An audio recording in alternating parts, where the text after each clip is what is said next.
Warning: the following podcast features views and opinions that are likely to trigger the extreme fanboys and fangirls who disagree with them. Listener discretion is advised.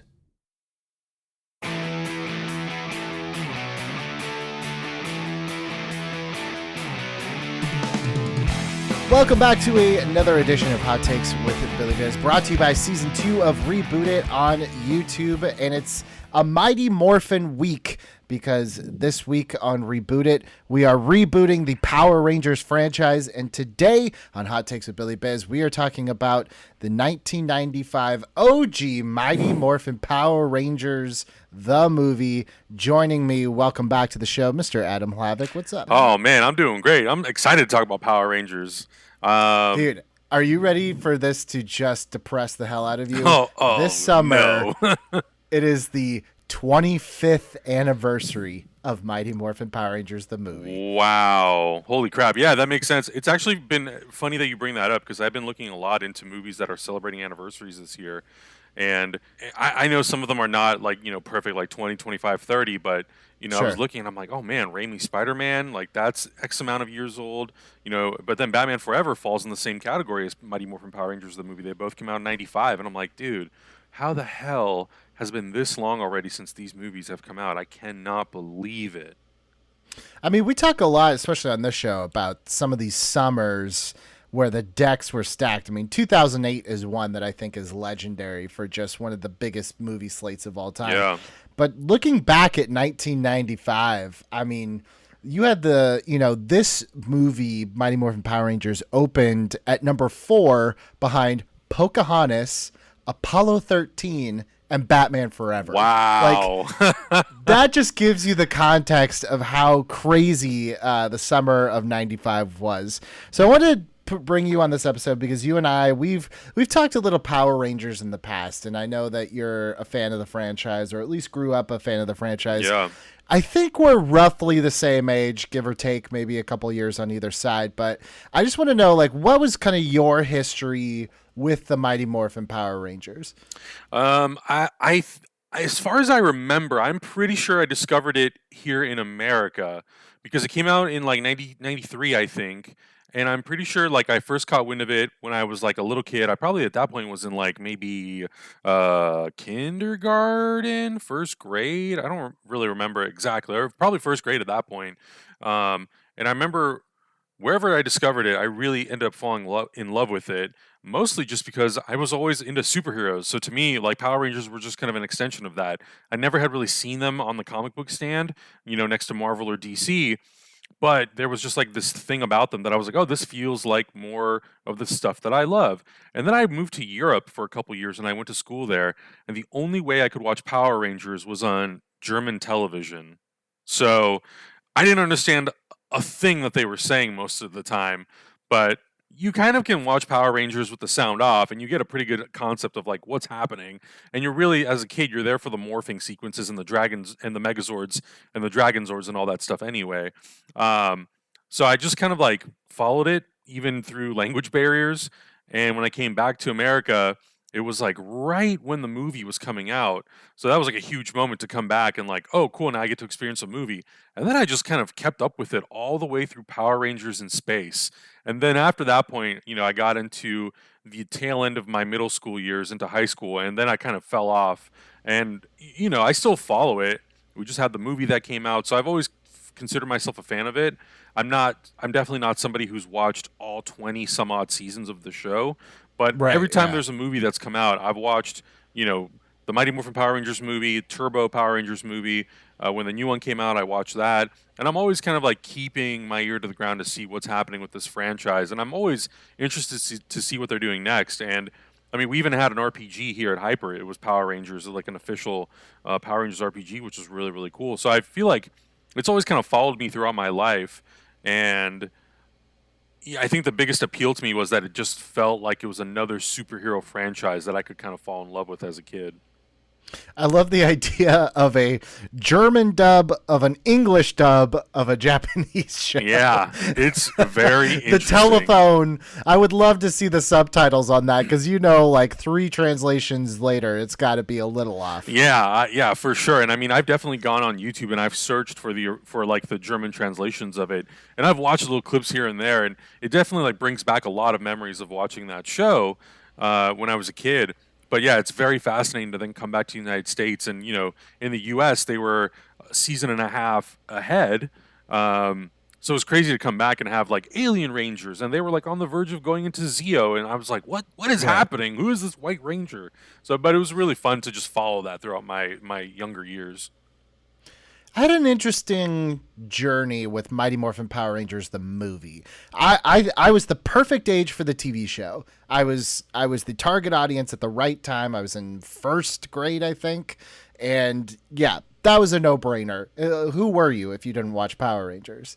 The movie comes about, and I remember specifically it was about February, March of 1995. There was a kid in my class named Craig. Follow me on this because it's going to go somewhere. Craig's parents, I think, were going through a divorce, and he had one of the parents who was the cool parent that bought them stuff so he'd love them more. So Craig always had the newest toys and stuff first. So my first recollection that there was even going to be a Power Rangers movie was Craig coming in to school with like the official like making of book or magazine, and he wouldn't let anybody look at it. He just wanted you to know he had it. Then I remember renting the Page Master VHS, and there was like a little 2-minute snippet behind the scenes. I was like, all right, this Power Rangers movie's coming. I'm very excited. And then this just kind of shows the logic of a child. Very nonsensical. Batman Forever comes out, and it's the first Batman movie that my parents allow me to see in the theater. And when I hear about everything that happened in the 1989, the Batmania, it might as well have been the summer of 95 for me. There was nothing but Batman for me. And when my parents were like, I can't take you to Batman Forever again, I just can't stomach watching that movie again. They're like, let's go see this movie, Apollo 13. I said, I don't want to see that. They ended up taking me anyways. Apollo 13 is now my all-time favorite movie. So 2 movies that meant so much to me within the span of like a month. But sandwiched in there was Power Rangers the movie. And I remember my mom picking me up from a day camp. And she's like, do you want to go see that Power Rangers movie? And I was like, is that it? If we go see Power Rangers or nothing at all? She's like, no, we can just go see a movie. It's just too hot. And I don't want to be home. And I chose to see Batman Forever for the 6th time instead of the Power Rangers movie. So after all that buildup of like, I can't wait for this Power Rangers movie, when the day came, I chose Batman over Power Rangers. Fast forward to November. It's holiday season. I remember going with my parents to Costco to start getting presents and stuff for other family members. And we walk by the TVs, and I see something on one of the big TVs, and it's a guy, and he's parachuting, but he has a surfboard on. And I was like, what is that? That looks pretty neat. And then I stood there and I watched for a few minutes. I was like, oh, that's the guy from Power Rangers. What movie is this? This looks awesome. And then I sat there for about 15 minutes while my parents shopped, because that was before, you'd worry that your kid was going to be an Amber Alert. Yeah. Oh, and God. I realized that was the Power Rangers movie that I had passed on months earlier. So I asked for it for Christmas because I was like, I made a grave error here. So the first time I saw Mighty Morphin Power Rangers, the movie, was on Christmas Eve. We opened all our gifts on Christmas Eve, and then the adults would go to a church service while the kids played with their toys. And I watched Mighty Morphin Power Rangers Christmas Eve 1995, and I fell in love with that movie. Yeah. And one of the biggest regrets in my life is that I didn't see it in a theater. Actually, now that you bring it up, you've like, for whatever reason, you mentioning Batman Forever, it like jogged a whole memory that I completely forgot about. I actually never saw Mighty Morphin Power Rangers in the United States in theaters. I did actually see it in Europe when I lived there. And I remember specifically because my elementary school in Europe was on the same street as a movie theater, and I used to pass by that movie theater every single day. And I very distinctly remember the posters for Batman Forever and Mighty Morphin Power Rangers. And at that time, I remember seeing that Power Rangers poster and looking at it and thinking, there's something off about this. It looks like the show that I watch on TV, but the suits look different. Is this like a knockoff, or is this like the real thing? And then ended up seeing it and realized, oh no, it's the continuation of the show and all that sort of stuff. But yeah, I just realized that I never saw the movie in English until I came back from Europe. That's crazy. Yeah. It's funny how like your mind, like those very specific details you remember. Yeah. Specifically with Power Rangers the movie, it's kind of interesting that this movie comes out, and I definitely think it would be an overstatement to say that the Power Rangers hype was dying, because that's not true at all. But it certainly wasn't red hot like it was in 93, 94. For sure. This was kind of like starting a little bit of the downward trend. You know, now I'm going into fourth grade, and Power Rangers, like I still watch it every day after school, but it's not something that you're like, let's go play Power Rangers, let's talk about Power Rangers. You're starting to get to the age where maybe you don't even tell people that you're still watching Power Rangers. 100%, dude. I had Megazords on display in my room, and I had the golden dagger that Jason has when he's a Zeo Ranger.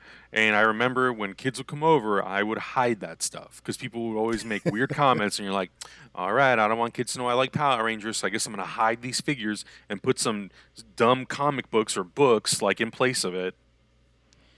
It was crazy how short the shelf life of Power Rangers being cool was, at least for my age range. It was like, if you didn't like Power Rangers, what was wrong with you? Mm-hmm. And then like the next week, I feel like almost overnight it went to like like Titanic and WWF. Oh yeah. Like there was just a weird cultural shift, but the movie kind of came out at a time, like I said, like the show was middle of the line popularity.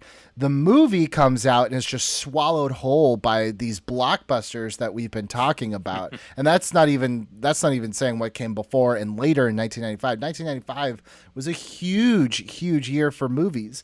So this movie kind of gets, I'm not going to say forgotten, but it's certainly not talked about a lot. And part of why I think that is too, and this was something I didn't realize at the time, and it wasn't until later that I realized this movie is interesting because it truly does not fit in the continuity of the TV show at all. Because I remember the TV show had a super lame way of introducing all the stuff that they had in the movies with like this really high pitched, he sounded like that Martian from Looney Tunes. His name was Ninjor. Yeah. He's like, now you have the power of the ninja. And I was like, I don't like that.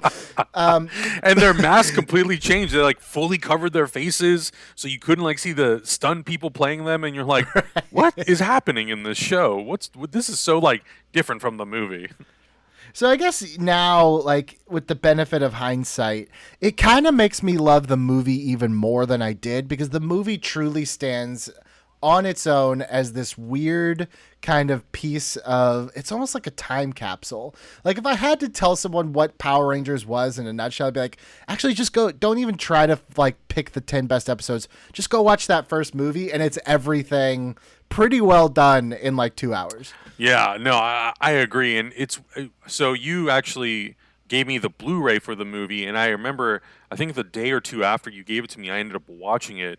And I had a lot of those same feelings like, man, if you never watched the show, the movie does a pretty decent enough job of kind of just like throwing you into this world, but not necessarily making the how they got there important in any way. Like, Ivan Ooze is a character who we never see in the show up to that point. So you're like, okay, cool. I get the villain intro. I get the backstory. I get enough information that if I hadn't seen how the Rangers got their powers, it doesn't really matter, you know? And yeah, it's so interesting to see sort of how that movie kind of just came about. And it takes some like liberties as well, which I'm like, I understand. I don't think they were anticipating that it was at least I don't think they were hoping that only Power Rangers fans would watch this movie.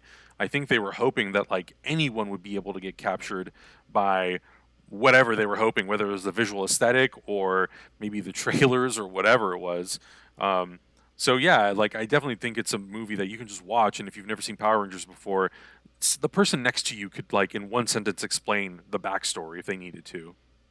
Yeah, and the thing that this movie does, which look, there's two parts of my brain when it comes to this movie. There's the cynical part that's like obviously they lose their powers not because of a story choice, but because they needed to sell you two sets of toys, the old ones and then all the new costumes. But again, in that same vein, it's like it also kind of eliminates the need for you to know how they got their powers because they're not going to have them for very long. Yeah. That's, I was thinking about this too because I was like, man, this movie is really. I'm not comparing the quality. I'm comparing kind of the I guess like the type of movie it is. It's very Raiders of the Lost Ark in the sense that none of these characters have character arcs. Yeah. Kind of like Indiana Jones is the same character as he was in the beginning as he is at the end of that movie. He doesn't really have an arc. None of these characters arc. And it's not like, yeah, maybe you could make the argument. It's like, yeah, but you know these characters from all of the TV shows, so you know who they are. It's like, yeah, but they're that paper thin in the show. But I think it's more just about like this movie is a roller coaster of really cool set pieces, and I feel like it doesn't get the credit it deserves for the set design and just the production design, because it's like, man, they looked at that TV show and they're like, if we had a little bit of money, what could you do with that and make it look cool? And they did a really great job. Yeah, I mean, I think that's like, for me personally, I think that's something that kind of surprises me still about the movie is the fact that they even cared enough to make the suits look better, to make Goldar and Rita and Lord Zed and all of those characters look just a little bit better than the TV show. I think nowadays it's so easy to replicate. Like if a superhero TV show turns into a movie, it's super incredibly easy for them to make really good high quality suits for the TV show and incredibly really good high quality suits for the movie. Back then, not necessarily the case. Like if something was a show and then it was a movie, you definitely saw a jump in production value, which Power Rangers really did do. And they brought in so much new tech into those suits, and even the command center. Like the command center is completely different than what it looks like in the TV show. I tend to think it looks, but it's not so different that it's like jarring if you are like a fan conceptually, of the show. it's the same idea. It's just prettier, I guess, is the word. And even the character like Zordon, like they finally were able to give Zordon like a body. Like he's more of a character in some regard than he is in the show. In the show, for the most part, he ends up being just like a floating head. In the movie, you're like, oh, this is actually like a person, like a being of some kind, which I was like, oh, yeah, unexpected. I feel like you said it. There's this tendency to say like, okay, this was a cash grab. Which, by the way, any product that is out in theaters, whatever, they are trying to get money. So it's cash a grab business. is kind of a stupid. But I feel like there's more care in this Power Rangers movie. There's one mistake that they were going to make in this movie that they corrected themselves on that they made later, and that is we talked about the Power Rangers suits. And there was a studio note at first that they had to not have the face plates on the masks so that you could see the actors. And as you can see from this photo, it looks ridiculous. Yep. It looks awful. And they shot a couple scenes. They're like, nope, people are going to hate this. And so when I saw that 2017 movie where they did this, I was like, oh, this looks lame. Why did you guys do this again? You saw how bad it looked in the first time and you didn't do it. So that's why I feel like this movie, there's like the cynicism around why they made it. It was just like, oh, just a quick cash grab for kids that watch the show. I'm like, I kind of feel like there's more care in this movie than in that reboot they did in 2017. Mm-hmm. Yeah, I mean, I totally agree. Like, I think one of the most annoying things about that new movie was like they spent so much time being concerned about the audience, making sure they knew exactly which Ranger was which character that we got to know for the last 90 minutes. And like, we spent so little time with them in the suits anyway. You don't need it. And I think that was the big thing that I think the original movie I'm so glad they abandoned that idea, because the show never did that. They either had the masks on and were fully Power Rangers, or they took the helmets off completely and they were just their own characters and they always carry the helmets. This idea of being able to see them through the helmets, and the concern of, well, we want to make sure that the audience knows who's who. You already know. Like, the characters wear the same colored clothes as the Power Ranger color. How can you be confused by who's who? How? It like, there's impossible. So yeah, I think like I do think that there was a lot of consideration, surprisingly, put into what they were doing and how they were doing it.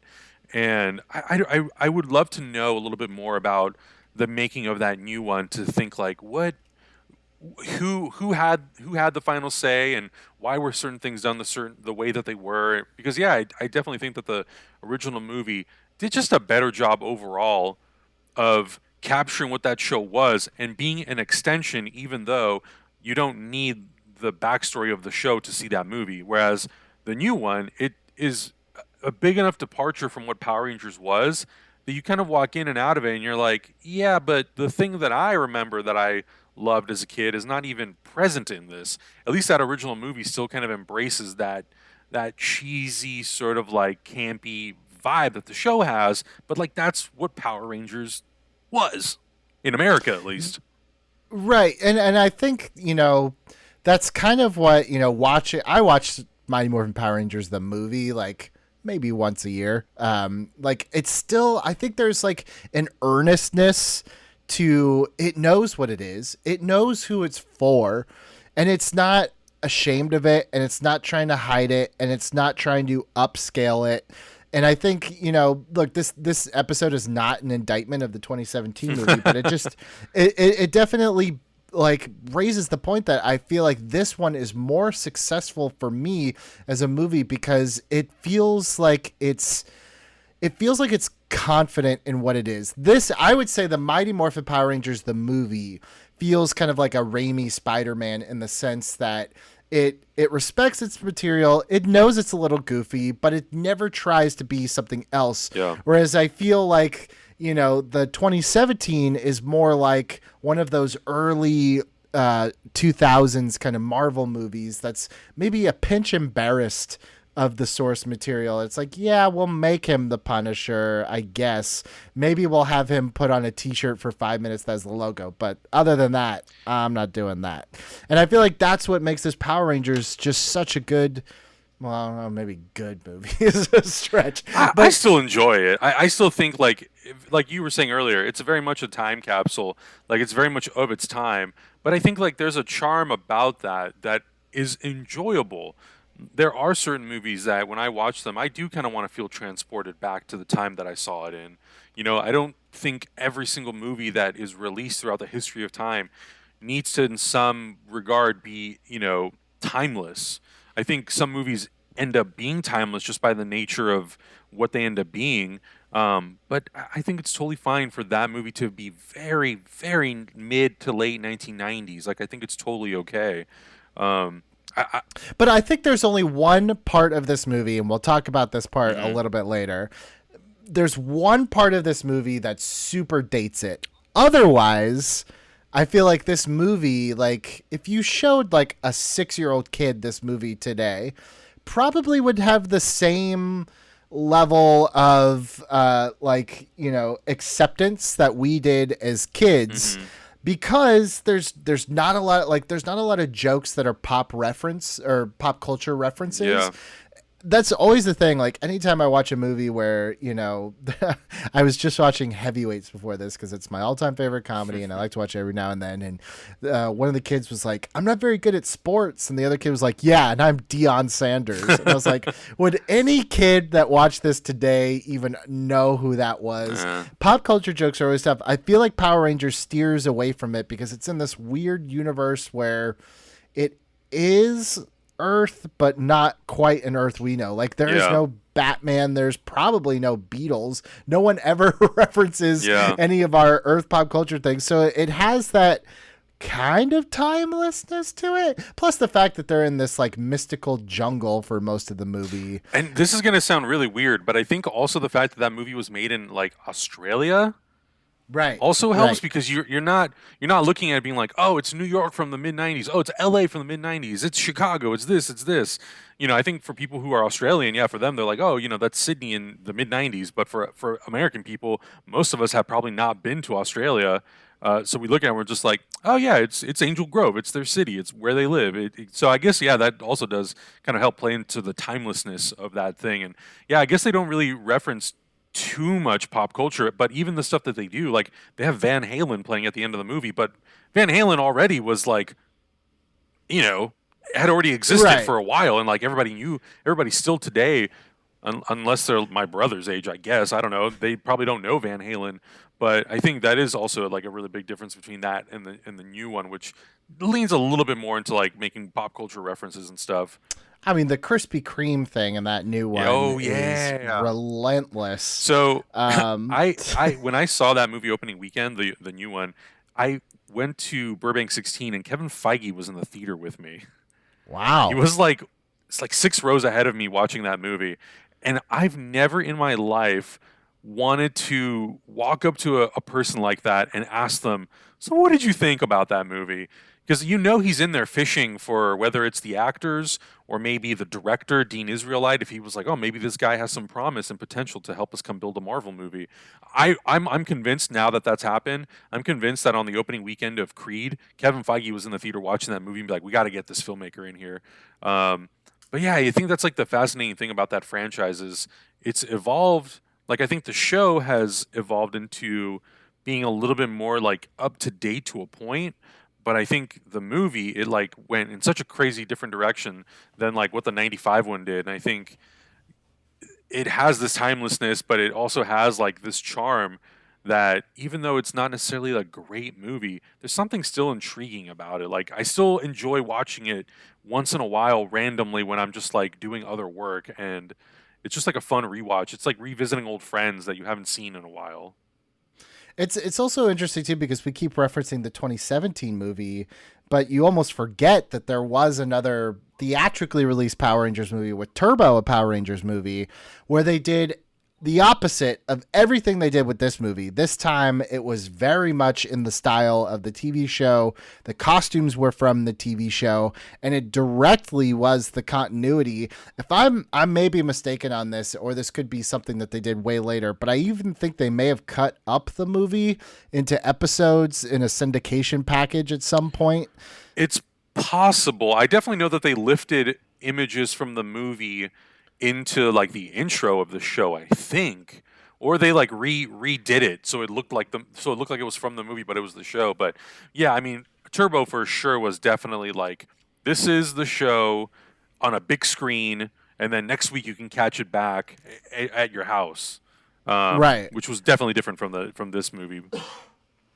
Which also just seems like a really stupid thing to do because then if I'm a parent, I'm like, just watch the free one. I'm not paying to go. Just come home, have a bowl of cereal and some like fruit by the foot. Sit down, shut up, and watch Turbo, the show. Now, one criticism that we levied against the 2017 movie that I kind of want to talk about for this movie, because I guess you could say it's somewhat similar. They had awesome updated movie quality versions of the Power Rangers suits for this movie. Mm-hmm. But you only get the suits for, I don't know, maybe a total of 10 to 15 minutes tops in the entire movie. What do you think about that? Yeah, I mean, I think as someone who watched that show for 2 years and then went to go see the movie, I do think that there's a little bit of that where you're going to see that movie and you're thinking, great, it's going to be more of the suits, more Power Rangers, and they spend so much time in those ninjetti uniforms when they're on the planet Phaedos that like it's cool, but you're definitely there for those Power Ranger suits. And like he uses Saba one time in the beginning of the movie before it fades away, and you're like, no, but like this is the stuff that I came here for. So there definitely is a little bit of me that wishes that the movie had more of it, because I think it's a pretty long, I think it's like 25 to 30 minutes into the movie where we get them fighting the villains for the first time, and then it's like a full almost hour before we get them back in their It's regular the suits. whole second act of the movie Yeah. is them not in their Ranger Yeah, they're in their outfits. ninja uniforms, which is like, again, they're cool, but if you're going to the theater, you want to see the Mighty Morphin Power Rangers in their full-on outfits. And then, obviously, when they show up at the end back in Angel Grove to fight Ivan Ooze, it's really cool, but there's definitely, like, you want more. You want to see more of that. I guess that's the one thing that, like, even as a kid, I was like, oh, what a bummer, because when you look at, like, the production quality that they had of these suits, and, you know, it's not just the suits themselves that look really cool, which they do. Yeah. But also, like, you've never gotten to see the Power Rangers in real, like, dramatic lighting, because all their footage is recycled. All of the, like, this is the first Power Rangers movie that we're seeing, or Power Rangers anything that we're seeing that's not a recycled footage, and you kind of have to ride around it. Like, everything was custom made for this movie, and it certainly shows. And maybe that's, honestly, maybe that's why they did that. Maybe those suits are just, they're like, dude, these suits are not meant to be doing flips and kicks, and we can't make 50 of them. I mean, you look at those suits now, and, you know, you look at, like, let's say the Iron Man movies, or even, like, the Captain America uniforms and all that stuff. There's definitely a flexibility that these suits require that, you know, that those Power Ranger suits and the original Keaton, Val Kilmer, George Clooney bat suits did not have. So I wouldn't doubt that a lot of it was like, okay, we would love to have more of them in the suits, but how the hell do we get these things to be more flexible? And I will also say, having recently rewatched that movie, it is still pretty damn impressive, some of the stunts that they do end up doing with those suits. Because the fact that they can even just do, like, backflips with those suits and some of their, like, wider kicks, I don't know how they did it in those suits, because those things look super tough. I don't even know what material it's made of. It looks like it's a mixture of, like, leather and a bunch of fiberglass and plastic. I don't know. It looks something that, like, doesn't breathe and doesn't move. It looks like really, really uncomfortable, like, foam. Yeah, with, like, pleather or some shit over it. It definitely is, like, I don't know, though. Like, when you think, if you were to show me a photo of the suits that they had in this movie and tell me, like, oh, this was the reboot that they came up with, like, I would believe it, because that's what these suits feel like. They feel like they're just enough familiar, but they look, you know, higher quality. And if you're wondering why we're harping so much on the suits, it's because I do feel like that is indicative. Like, that was the first thing that we saw. Even when you look at the marketing for this movie, you know, it was, they wanted you to know, like, hey, this is not going to be just the TV show, which is interesting, though, because front and center on that movie poster, that iconic movie poster of the Rangers and they're, you know, kind of hovering above the earth. Yep. You get your familiar villains, which is interesting, because I remember as a kid, and this is really stupid in hindsight, because I do not agree with my kid self now, but I was kind of bummed that Rita and Lord Zed immediately get sidelined in this. Yeah. And I was just like, oh, but I want to see them, which is dumb, because I would see them every single week. Right. And it definitely sets up Ivan Ooze as such a cool villain that even the bad guys don't like him. But I just remember as a kid, I was like, oh, man, where's Babu and Squat? Who's this pig guy with Goldar? The mind of a kid that just doesn't like change. Well, I think it's also fascinating, you know, you were showing some of those photos, and there's another photo that was in there that is of all 6 characters, and it's from the show, and it's them in the command center doing their poses.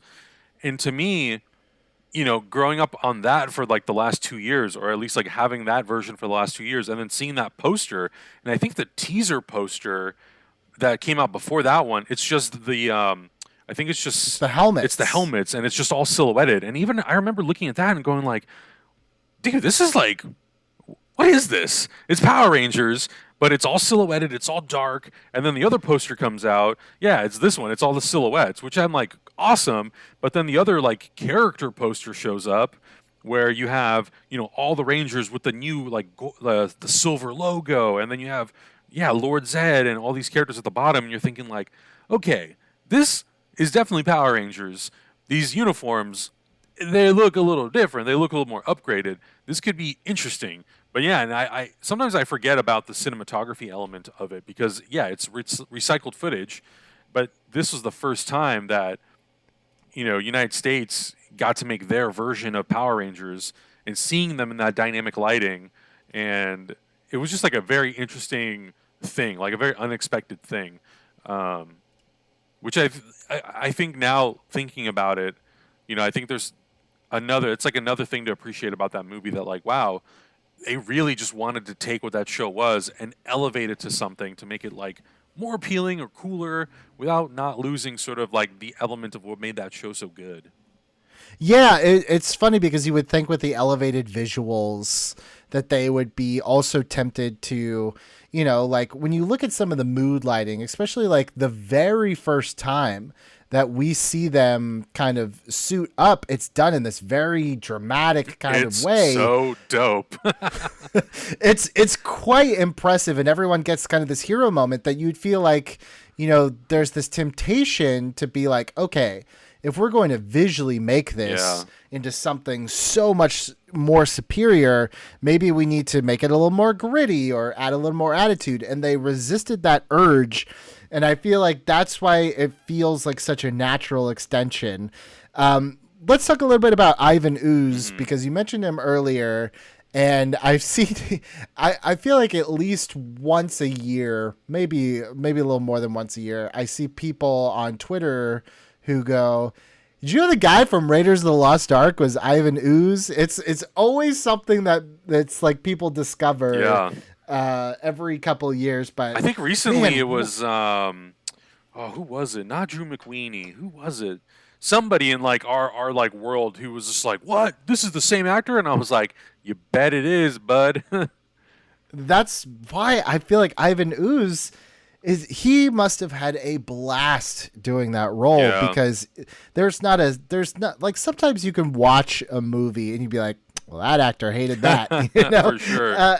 He seems like he's having a great time, and they definitely, upon my last rewatch of this movie, I was like, there's a lot of things in this movie that kind of give me the spirit or the feel of Tim Burton's 89 Batman movie, some with the set design and everything, but definitely with, when he disguises himself as like the clown wizard and he's selling the goop to the kids. Like, I love all of that stuff. Yeah, I think it was a fun, playful character who, out of all of the villains in Power Rangers, if you really like think back, the first images you get is always like an alien looking creature. It's like some fish monster or some pig monster or some skeleton looking creature.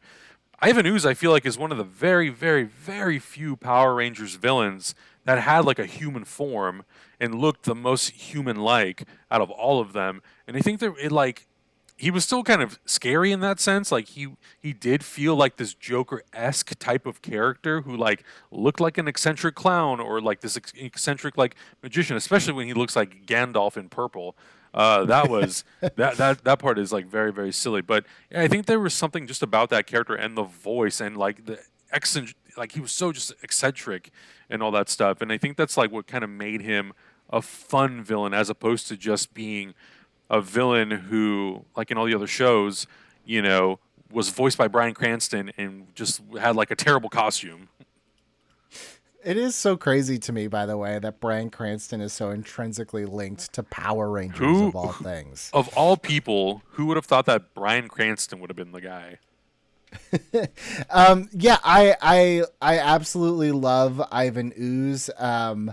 Okay, let's just get to the elephant in the room. I said earlier, there's one thing that really dates this movie, and oh boy, they were not ready to do a full CGI third act battle with the Zords, because good God, even for 1995, this was still pretty bad. And it was even more obnoxious because later on in the show, they had the same Megazord setup, but it was the old footage, like going back to the Japanese footage. So it didn't look like the Lawnmower Man, I think it was a super ambitious idea to try to do the Megazord fully CG.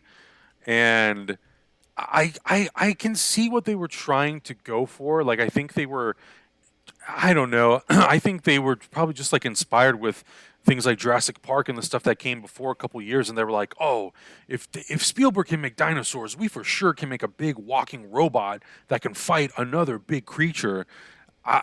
Yeah, the visual effects in that Megazord fight is by far the worst part of it. I think like there's some fun choreographical things that happen, but overall as like an effect and as like a visual aesthetic, it's pretty bad. That's the one thing that I will give Turbo a Power Rangers movie was that they made the cars look really freaking cool, and when they come together and they make the Megazord, it's like a dude it's a guy in a suit. And to me, that just works better because it looks real because it is real. Yeah, that Megazord though in that movie, I remember just watching that as a kid, and even back then, I was already into visual effects enough that like I understood how a lot of it worked. And just watching that, I'm like, man, how cool would it have been if they would have just like used something that wasn't so damn shiny and looked real. I mean, it's also too like as bad as the Zords look, Yeah. which they do. It's when I think the real bad one. I know where you're going.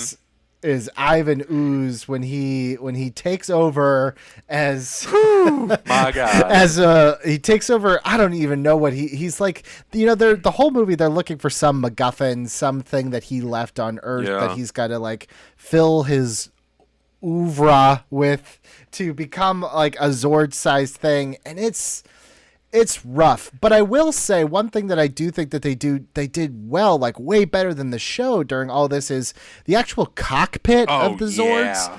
Yeah. They actually finally to me make sense. This is like- and they look like real cockpits. This feels like a Star Trek, cockpit where you're just like, okay, cool. Everyone has their position. This is like going to Disneyland and doing a Smuggler's Run, and you're like, great. Everyone's got a battle position. We all know exactly who's doing what.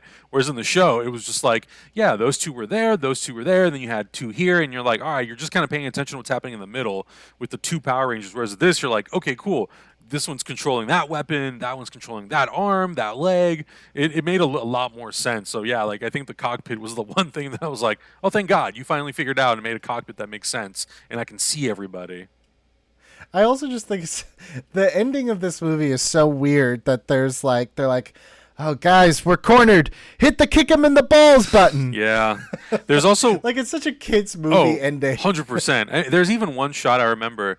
I forget if it's when he sees the comet or what it is, but he like Ivan Ooze like turns his eyes to one side or the other. I'm like, this looks like a puppet or like a mannequin or like an animatronic that has like weird like plastic layering over it. Yeah, the Ivan Ooze thing for sure is the thing in the movie when he becomes the giant version. You're just like, what? What happened? Yeah, even as a kid, I was like, this looks bad. Yeah. But I think by that point of the movie, like you're either on board or you're not. And I also do wonder, they have that whole sequence on Phaedos where they're battling those skeleton dinosaur bones. A lot of that was practical. So you almost kind of feel like when you watch, you're like, oh, are they setting up these like cool practical dinosaur bones for later when we get to the Megazord fight? It's going to be this really cool, big, practical thing that's going to make that look like nothing. And then you're like, wait, at what point, like, where did we lose this idea of staying practical? Because I even think for a lot of the fight, a lot of the wire work, most of it looks like it's all practically done. Like, I don't know what in there would be CG other than when like Rocky and Adam kick the dude in the head and his head like wobbles. I couldn't tell you like what in that movie was probably like had any CG elements to it, because it also like that technology wasn't of that quality back then. And it's also weird too that it comes out neck and neck with movies like Apollo 13 and Batman Forever, which I think have really good visual effects, and I do think a lot of those VFX sequences, especially Apollo, hold up so incredibly well. But it's just like so weird to me that they ended up taking the third act into this like full CG route when they had built up so many great practical things in that movie. Well, keep in mind too, this movie was made for $20 million. Yeah. Apollo 13 has footage that I think I've seen it in so many movies now, that launch footage. Yeah. Yeah. Like because it was just done so well that I don't know. it seems like they made such a good choice with like looking at those masks earlier and being like, that's not going to work. Let's not do that. Why they wouldn't just, obviously those suits existed for the Zords. Yeah. Just go grab them.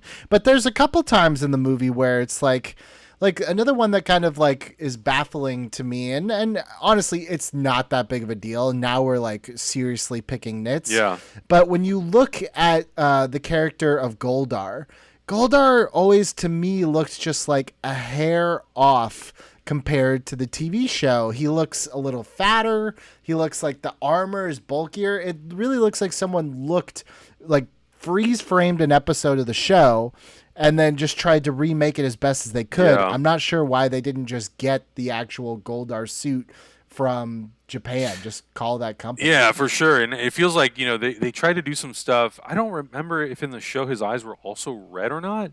It just feels like the face felt like, in the movie, it feels like a very animatronic thing.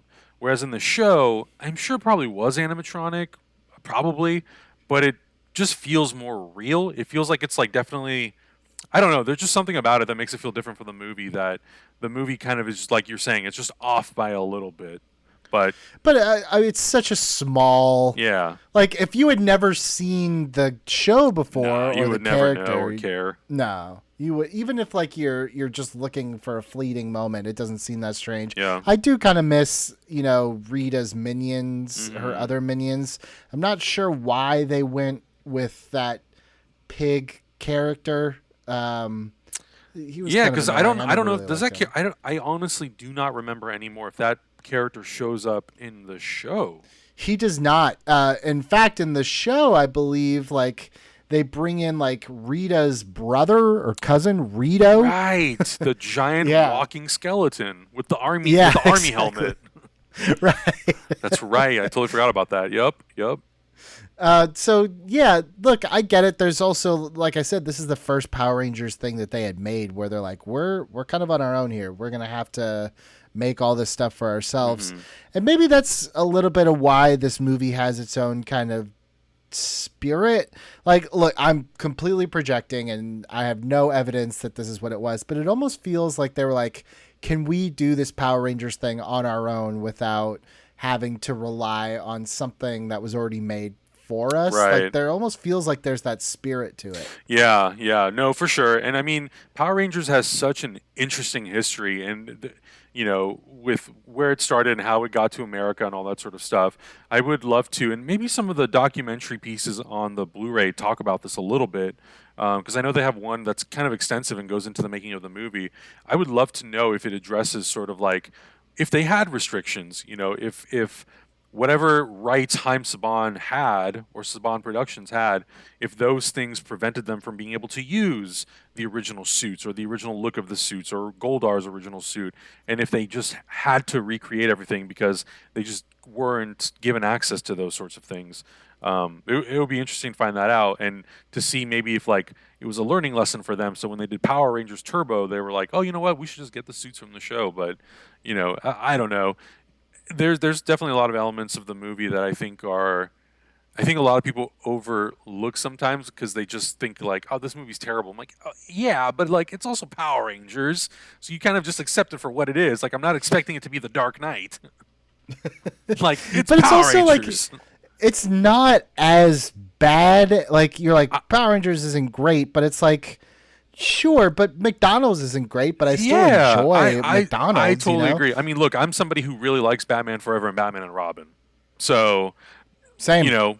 Hard same. Yeah, like I enjoy those two movies. Like I think for what they are, they're perfect encapsulations of what like Batman and Robin to me is an extension of the 60s Batman show. Like that's how I look at it. And I love that 60s Batman show with Adam West. So it's like, yeah, man, it's not the Batman movies that we're used to now, but I think if they would have just made the same old, we wouldn't be as excited about it. And I think like that's the same thing with Power Rangers. It gave us enough of something different that like, oh, cool, it still feels like Power Rangers, but like we get these upgraded elements. And I think that's why I appreciate it still.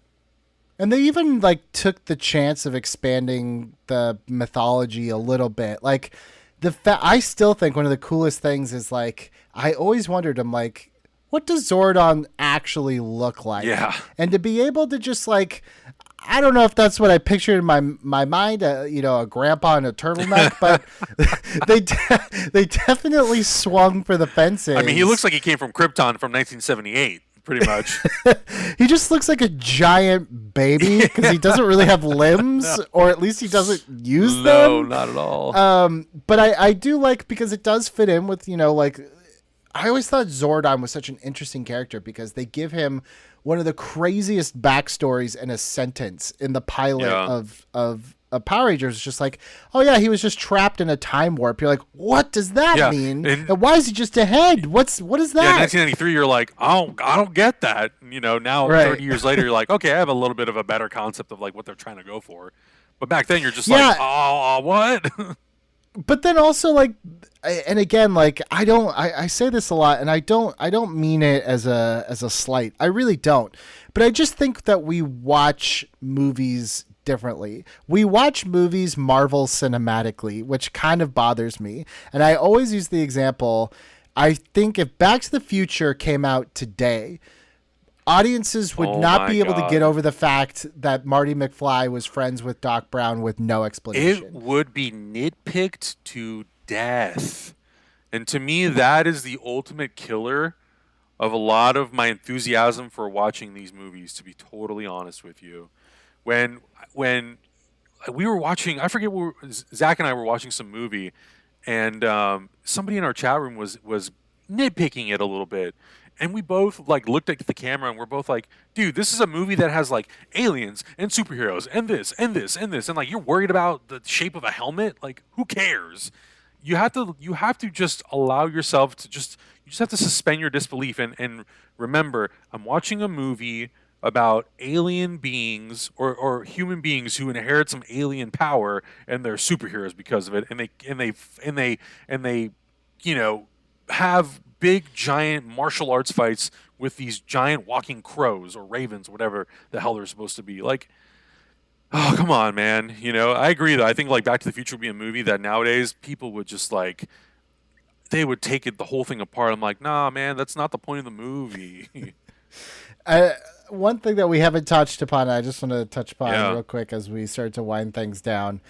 I feel like a lot of my hormones were very much developed and influenced by Dulcea in this movie. And good Lord, for a PG kids movie, even my wife, because she likes this movie a lot too, which is nostalgia for her. We were watching, we're just like, wow, there's a lot of butt cheek for a kid's movie with a really sexy woman, I mean, I already went into the movie being like, oh, Amy Jo Johnson is like, yes, that's like a life goal. And then you throw in Dulcea and you're like, oh, there's a whole other universe of unexplored things that I didn't even know about. And there it is on the screen. Wow. I absolutely love the kind of meta-ness that Dulcea has when she's giving everyone their powers. And she's like, Adam, what's the matter? He's like, I'm a frog. Like, frogs suck. Like, it's so great because like sometimes, with those things, it never made sense to me. I was like, how come everyone is a dinosaur, but Tommy for some reason is Dragon Zord, right. Or he's like a falcon, but everyone else is still a dinosaur. And why do you need two flying Zords? Yeah. No, I know. And you're like, how did Adam get the frog? You're like, all right, whatever. Rocky got like an ape or something. So you're like, all right, I get it. But then the frog ends up being the coolest one at the end with the tongue. Oh thing anyway. Tasing the monsters. You're like, oh, that's awesome. You kidding me? Get out of here. Yeah, it's just, I love that moment of just like, I'm a frog. Yeah. I went on this whole adventure. That's my new power. She's like a prince. You get a kiss. And I'm like, dude, you just won the game, you fool. Yeah. You got the kiss, bro. You won. You idiot. Don't worry. You'll be a Zeo Ranger in 6 months. Anyway. I know. They're going to have a new toy for you, man. It's going to be fine. The one thing that you might bring this up, but I think the thing that I love so much about this movie, too, the theme song. I love it. I think that moment where they transform and Tommy says it's Morphin Time and that theme song starts playing, I think to me that was a huge part of what helped carry that like feeling of what made you excited about Power Rangers over into the movie. I think that's something that was hugely missed in the new one. I think just having it in the one part where the Megazords are running down the street and that's it. I'm like, dude, that's like that theme song is like another character in that show. It's like having the Star Wars theme show up in like the crawl and nothing else. And you're like, well, but Right. where's that theme? Where's that song? Where's that thing that I'm so familiar with that hypes me up? And it just, in the 2017 one, when it comes in, it feels so unearned. Yeah. Because it's like, these aren't the Power Rangers. It's cool. These kids are their own thing. They're not what I consider a Power Ranger, though. You know, like the tonal shift of like, no, you don't get to do your gritty Breakfast Club and then throw in my Rockin' with Doc and Power Rangers. Go Power Rangers, and you're like, what just happened here? With no face mask on, like, forget it. You don't get to do that. My God. But you're right. That theme song and again, like I said, that taking that theme song that felt really, for lack of a better word, like very compressed on TV and very just like, generic 8-bit metal, but then opening it up in this surround sound and just like, you're just like, oh, and then, they have these bright spotlights on them as they're morphing in front of rocks. You're just so like, good, man. Ah! It's like, it takes my only nitpick as a kid always was that they morphed them out of order. Yes. I was like, dude, how are you starting with pterodactyl? It's you. What the hell? How could you do this? I mean, you start with Mastodon or it doesn't work. I'm like, come on, bro, you kidding me here? But like, yeah, it's like even just that sequence alone, the fact that they still capture that essence without using that TV series background of like the electricity and all that stuff. It with that mixture of the way that they do that with the poses and the music, it totally just takes your excitement levels to a 10 because it has all the stuff that you loved from the show in that one moment, and it translates it perfectly. Well, that's the other thing. That's why the face, like taking the face masks out of the helmets doesn't work, is because that transformation is so cool that if they transform, but they're still them in there, like, no, when you transform, you are a Power Ranger. You're fully committed. Yeah, you're not Tommy with a helmet. You are a Power Ranger. Exactly. And I feel like that's, again, this episode was not meant to be an indictment of the 2017 movie, but I think that 2017 movie ends up being why I come back to this one. It's because I feel like Power Rangers, you can try to reinvent the wheel, but if you're embarrassed of what the source material is, it's never going to be...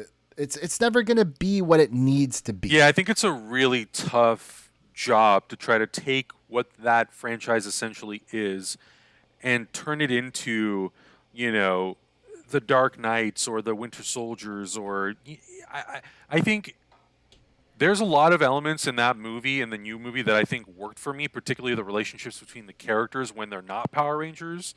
Like, there's elements of that stuff that I really did enjoy. But like the whole mythos and the lore of Power Rangers, aside from some of the backstory stuff that they did that I did think was cool, it loses that essence when you try to mature it too much. Because at the end of the day, Power Rangers is a kid show. It's for kids. And I think if you just leaned into that a little bit more and just had fun with it, like if you took this may not be the perfect like equal reference, but if you did a little bit more of like a Thor Ragnarok kind of vibe, where it kind of embraces more of like what Power Rangers was, which is more about like the family friendship element, and it does have a lot of humor, but it also has a lot of heart. And I think if you lean into that more, then I think people would be more open to it. And even if you're an adult who grew up on Power Rangers, I can only speak for myself, but I would personally go into that being excited to hear that like we try to make it a lot more like what the show was in terms of the themes, and we just made it look nicer because it's modern, and we try to modernize some of the relationships and all that stuff. Then I'm excited, which I thought that movie was going to do, but it ended up doing not as much of it as I think would have made it more successful. And I think honestly, we would have gotten a sequel had it felt a little bit more like what Power Rangers we remember it as. I think as much as, the Parents Television Council of the day wanted you to think that Power Rangers was this hyper-violent, kind of mean-spirited show, it was quite the opposite. Power Rangers to me has always been almost obnoxiously kind of positive and radiating positivity and respect and discipline. And I kind of felt like this movie is just that even heightened on a bigger scale. Yeah. Yes, these characters don't really go through these, this is not going to be the story of the reluctant hero. That's not who the Power Rangers are. Right. I think they're just, it's these heroes that we know that just won't give up and are just going to go on a series of adventures that are aesthetically pleasing, and it's never going to be anything more than that, and I think that's okay. And the minute that you try to inject some sort of angst into these characters, I feel like that is a betrayal of what the kind of essence of Power Rangers is. It's like these kids...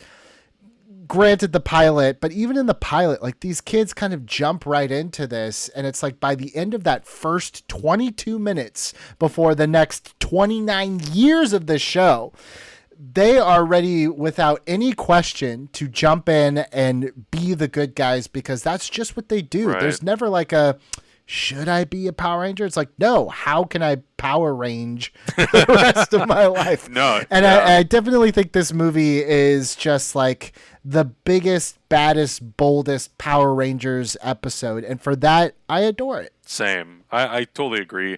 I think it's able to capture that charm, that heart, that friendship, that love that those characters have for each other and for a character like Zordon and Alpha and all that sort of stuff. But yeah, at the end of the day, it's all about them being the best possible versions of what Power Rangers represents. And I think that is probably like one of the best messages or themes you could have in a movie that is aimed towards kids. It's all about, aspiration and inspiration. And I think like to a certain extent, this movie does that in quite a few ways, surprisingly. Not something that I would expect, even revisiting it after 20 years or 25 years. Holy cow. I never going back would have been like, oh, yeah, it has all these themes. And you look at it and you're like, okay, I think that if we did it nowadays, we could make it definitely stronger. But it definitely tries really hard to be as good-hearted as it can be. And I'm like, at least I'm thankful that it at least attempts that. Well, in my opinion, the 2017 Power Rangers reboot was not a successful one. So it is our job on Reboot It this week. Can we successfully reboot the Power Rangers franchise? That drops on the Reboot It YouTube channel this Wednesday. But I hope you've enjoyed part one of this Mighty Morphin special week. Adam, thank you so much for joining to talk about one of my favorite movies from the stellar 1995 year. Of course, man. Thank you so much for having me. I got very excited when you asked me to talk about Power Rangers because I don't think a lot of people know that I really do enjoy Power Rangers. So any opportunity I get to talk about, I'm like, yeah, I'm in. Let's do it. Let's go. Let's go there. Anyone that hung in there all the way through space, which was, by the way, if you're just like, look, I know there's 20 odd years, but where can I realistically stop? I think it's space because that's the end of Zordon's story. And that's where the Ninja Turtles show up. So you got to at least make it to there. Just make it to in space. I think it's only like 1 or 2 past Mighty Morphin. Anyways, thank you guys so much for listening to Hot Takes with Billy Biz. Head on over to the Reboot It YouTube channel and check out the Mighty Morphin Power Rangers reboot. See if we can achieve reboot. Thank you so much for listening. I will see you guys next week with a new guest to Hot Takes with Billy Biz. He has never been on the show before. That's right. From the Schmodown, the outlaw John Roca joining the show. We are talking 2007's Transformers, the first one. Does it hold up? We're going to talk about it next week. So I will see you right back here next week.